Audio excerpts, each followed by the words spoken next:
You're righty there, fellow mini painters and lovers of all things old and related, and welcome to another video from Nostalgiahammer Hobbies. In this video, we're going to be doing another unit of Eldar, which is going to be the Swooping Hawks. We're going to have a look at some of their rules and what makes them a little bit interesting and fun to use, as well as painting them up for a nice little tabletop standard. So grab yourself a cuppa and let's get to it.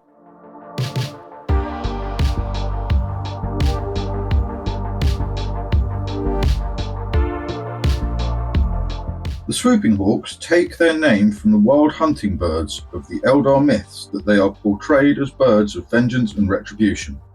In ancient times, the Eldar believed that the spirit of a murdered person would pass into a hawk, in which form it would seek out the murderer, hover above their heads as a mark of guilt for all to see. The Swooping Hawks are the most mobile of all the aspect warriors, as they have the ability to glide or even to fly high into the air. Their wings are made from vibrating feather plates and incorporate small jet motors and gravitic reaction lifters. When they fly, their wings vibrate with such speed they turn into a blur of colour and emit a characteristic shrieking note. Their aspect costumes are coloured like the sky, whether blue and clear or dark and grey with contrasting bands of colour. Because of their highly mobile role, their aspect armour is not so thick as that of other aspect warriors and offers less protection, but this is more than made up for by their speed and agility. The Swooping Hawks' ritual weapons consist of a las pistol and las gun and a special pack of grenades. These grenades are contained in a pack strapped to the warrior's leg. Grenades can be removed from the pack and thrown by hand, or discharged directly from the pack whilst in flight, scattering lethal charges over the enemy below. This combination of weapons is especially suited to the Swooping Hawks' role. They often attack the enemy ahead of the main Eldar army, flitting over their heads and discharging grenades, and then attacking in close combat or retiring into cover to use their lasguns. Now, as you just heard, Swooping Hawks are very lightly armoured compared to other aspect warriors, with only toughness 3 and weapon and armour save of 5+. Even if you're getting shot by something like a lasgun, with its -1 armour save, you're going to end up with a 6+ save, which means you're not going to be taking a lot of damage before you're dropping off. Swooping Hawks do, however, have 2 bits of war gear which help them very much with this. One of them is the Swooping Hawk wings, and the other one is their grenade packs. The Swooping Hawks wings are a lot like jump packs for Space Marines, but they do have a couple of advantages over them. For a start, they can move up to 36 inches with no penalty, which is quite nice indeed. And they also don't have to scatter when they land. The only restriction is that you cannot land within an inch of any cover or any other vehicles or models or anything else like that. They also have the bonus of shots fired at Swooping Hawks suffer a -1 penalty, and this certainly helps their survivability because, as I've already said, they are quite squishy for Eldar. The other thing you can do with the Swooping Hawks wings, though, is at the beginning of your movement phase, declare that they're going to do something called flying high. And for that, all you do is you just basically take them straight off the table, and they can't be shot at all for that turn, until you put them back down on the table in your subsequent turn. Now, you also can't do anything with them, so you can't shoot, you can't drop grenades or anything else like that, but it could be very useful and quite tactical to do that. Lift them up off the table completely and then drop them down later on to shoot whoever you want them to. And the Swooping Hawk grenade pack is also very interesting, and it works alongside very nicely with the wings. Now, it can only hold frag or crack grenades. You cannot load it with any special sort of grenades, but personally I think that's a pretty decent restriction to have with them, because otherwise it would be ridiculously powerful. I mean, can you imagine taking these and just dumping the points and loading them up with like warp grenades or something like that just for a laugh? That would, be not very good. But, you can't do it. And what you can do is, as you're flying over your enemy, you basically drop them and work it out as you go, using the scatter and everything to do it. And you can do either crack or frag grenades when you do this. And this could be very useful, just as, like I say, you fly straight over an enemy unit or a few units, pick one of those units and just chuck out as many grenades as you've got Swooping Hawks. And since you can do it with crack or frag, it could be quite useful for any sort of a target. And you can still use them as normal grenades, throw them as normal, so you don't have to use them just for this when you're flying. You can use them quite happily when you're stationary and throwing them at them like standard grenades. This time around for painting them, I figured I'd try something a little bit different than what I normally do, and I'm going to do it in two parts. Firstly, I'm going to show you how to do a very nice and simple game ready standard, which you can just do nice and quick and get them on the tabletop, and they'll look perfectly good like that. Then after that, what I'm going to do is I'm going to show you how to add some little extra details to it and take them up to that nice high tabletop standard. So let's grab yourself your cup of tea, get to the painting table, and see how we do. When painting these Swooping Hawks up, I start with a primer layer of my usual high coat grey. It's a nice light grey and it's a good base foundation to start with. From there, because I'm trying to paint a whole load of them, do them as quick as I can, I'm going to use my airbrush. And I'm going to use Fenrisian Grey to begin with through the airbrush to go over these.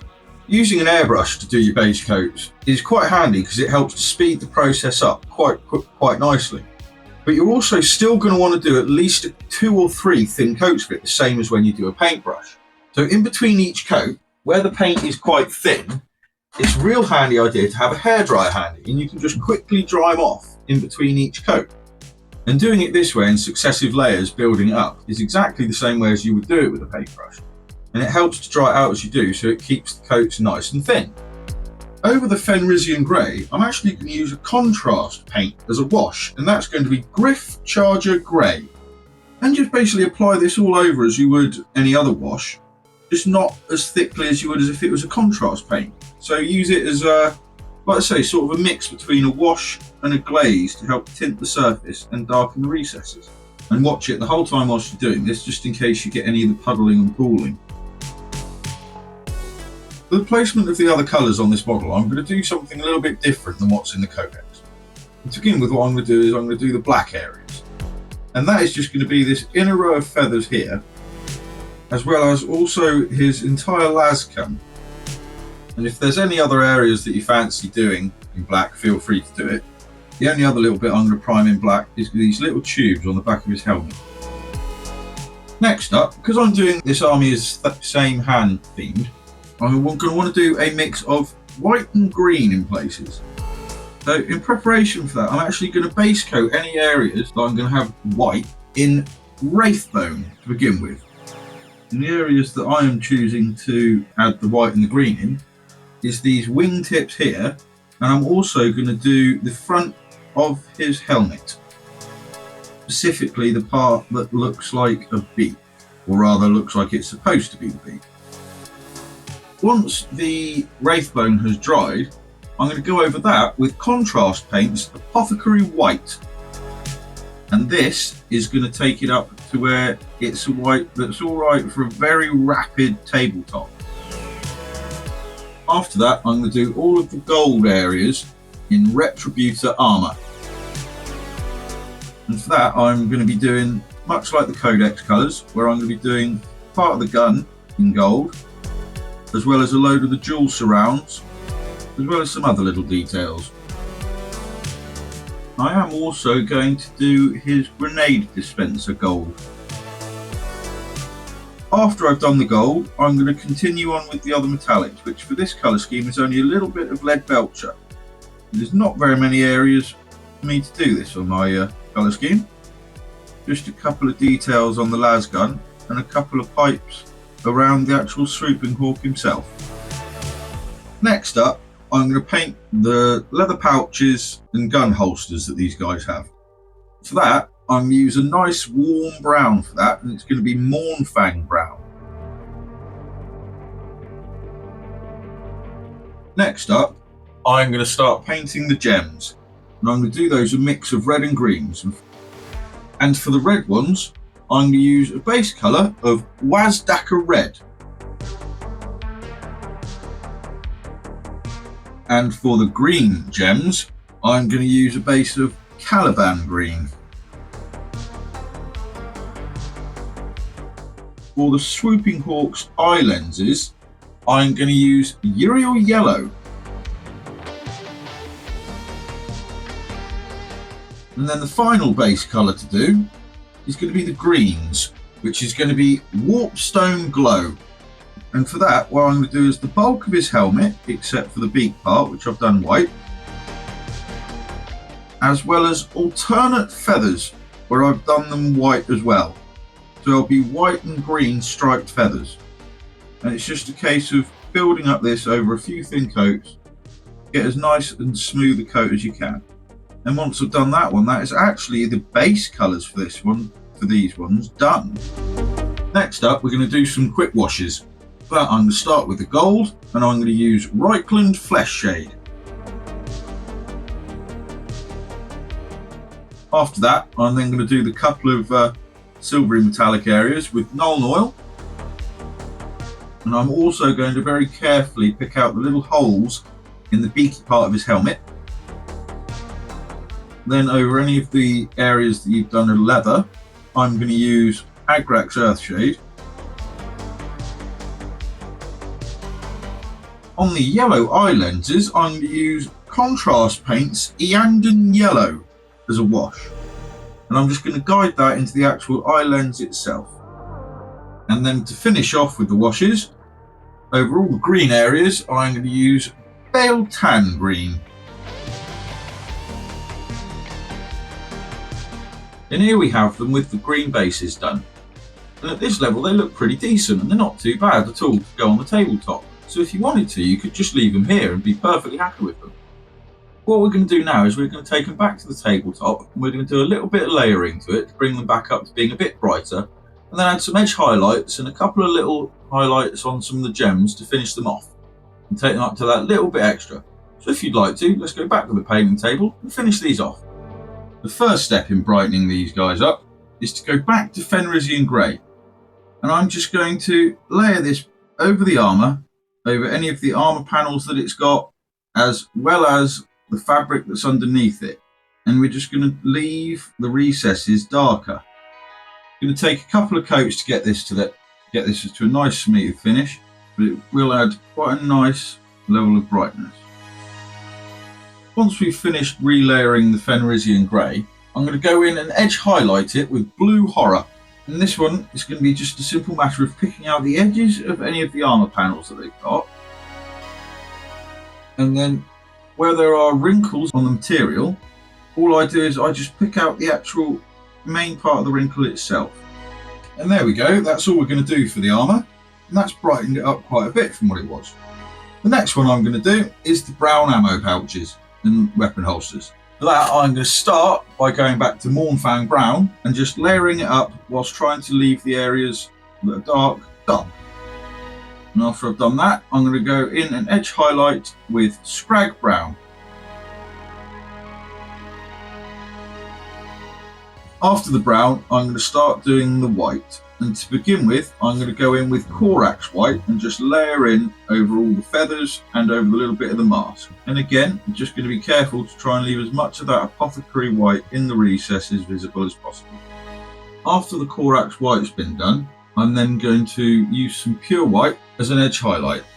And I'm going to try and, first of all, carefully pick out the edges of the feathers and just try and get this line as neat and as thin as you can. And then for the white bit on his helmet, I'm just going to pick out the edge of what is supposed to be his rebreather. And then I'm also going to pick out just the top part of each of the circle vent holes. After that, I'm going to start doing the greens. And to begin with, I'm going to start by reapplying the Warpstone Glow. On the feathers, that's just a case of layering up over it and trying to leave the recesses as dark as you can. And then on the helmet, I'm just going to pick out the side sensor sort of gems here. And then it's just try and get a nice smooth coat over a couple of layers, leaving some darker bits in to add some points of interest. And you will have to do about 2 or 3 goes at this before you get a nice smooth coat over here. I'm also going to use the Warp Glow to do the green gems. And for that, I'm going to paint it sort of down the bottom part of each of these green gems. Like that. Next up, I'm going to take some Moot Green and I'm going to use this as an edge highlight. Firstly, it's just a case of picking out the edges of the feathers. When it comes to his helmet, it's just a case of picking out the top of these little sensor nodes, as well as just some of the edges around the helmet. And then for the gems, where I've done the Warpstone Glow, I'm just going to do a thinner line of the Moot Green just on the bottom of it. After that, I'm going to start highlighting the red gems. And to begin with, I'm going to go to Evil Sun Scarlet, and I'm just going to do this the same as we did the green gems, and I'm going to paint this down onto the bottom, like almost half of the gem. After that, I'm going to go up to Fire Dragon Bright, and I'm just going to do a little line of it just on the very bottom of the gems. And then to finish off both the red and the green gems, what I'm going to do is take some pure white, and on the very bottom of the gems where you've done the bit of orange or moot green, I'm just going to try and do this as thin as possible and do a little white line there. And then at the very top part on the opposite corner, do a little dot. And that will be all the gems finished off. After that, I'm going to do the eyes. And that's quite a simple one. I'm going to start with Flash Gits Yellow and just apply that as carefully as you can over the eye lens on their helmet. Now, if you've got to turn the model around to be able to get to it, do so. And then to finish the eye lenses off, I'm going with some pure white and put a tiny dot in the top corners of them. After that, I'm going to start doing the couple of metallics that are on here. And to begin with, I'm going to go back in with Retributor Armor and just start putting it back over the gold. And then to highlight the gold, I'm going to use some Liberator Gold and just pick out a couple of the edges. There's not too many to pick out on this, but a couple of them just adds a little bit of brightness. And then for the silvery metallics, I'm going to go up to Iron Breaker. And again, on this one, there's really not very many of it. It's just got this little pipe here on his las gun. And just sort of flick the bristles of the brush over that to pick out the detailing. And just got the top of his gun here as well. Same thing, flick the brush over it. And there's a couple of little details just around the back on his Swooping Hawk jump pack. And the final highlight we're going to do is on the black, and that is going to be Thunderhawk Blue. And you've only really got the feathers on his jump pack and the barrel of his las gun. So it's just a case of picking out the very edges of the feathers. And for the gun barrel, all I do is a thin line of this Thunderhawk Blue. And what I'll do is I'll look where the reflected line is of light on the actual barrel itself. And then I'll paint the Thunderhawk Blue where that line is. And that's the painting finished on this model. To finish off the model and the rest of the unit, what I'm going to do is I'm going to add some decals to them. And I'm going to put the decal on their helmets. To begin with, what I'm going to do is I'm going to take some gloss varnish, in this case specifically GW's Ard Coat, but you can use any gloss varnish basically, and put this where you're going to put your decal. Then once the gloss varnish has cured, apply the decal normally as you would. And I use Microset and Microsol. There are other decal setting chemicals out there. And then once your decal has set and cured into place, you want to go over that with some matte varnish. Any matte varnish will do. I use Winsor & Newton's Galleria range, mostly because it's airbrush friendly as well and you don't have to dilute it. You just put that over your decal and let that dry. And that's what it looks like when the matte varnish has dried. It basically helps it to not look like a decal. Now from here we're going to do one more step and these models are finished. I want this symbol to be yellow.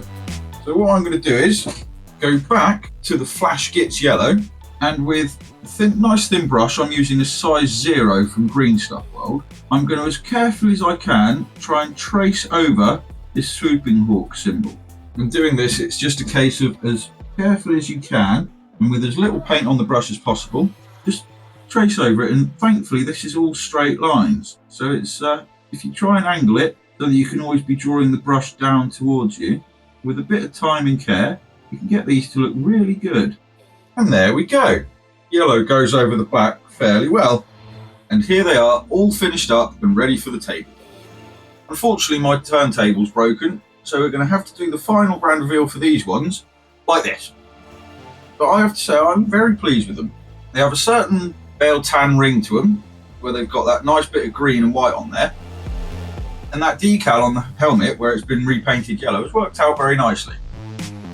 And as you can see from the beginning of the video, you can get them up to a nice tabletop standard quite easily and nicely. And then with a little bit of extra effort, you can finish them off so they look pretty swanky on the tabletop. And there we go. That's another unit for my Biel-Tan army finished up. With that makes 4 units in total now.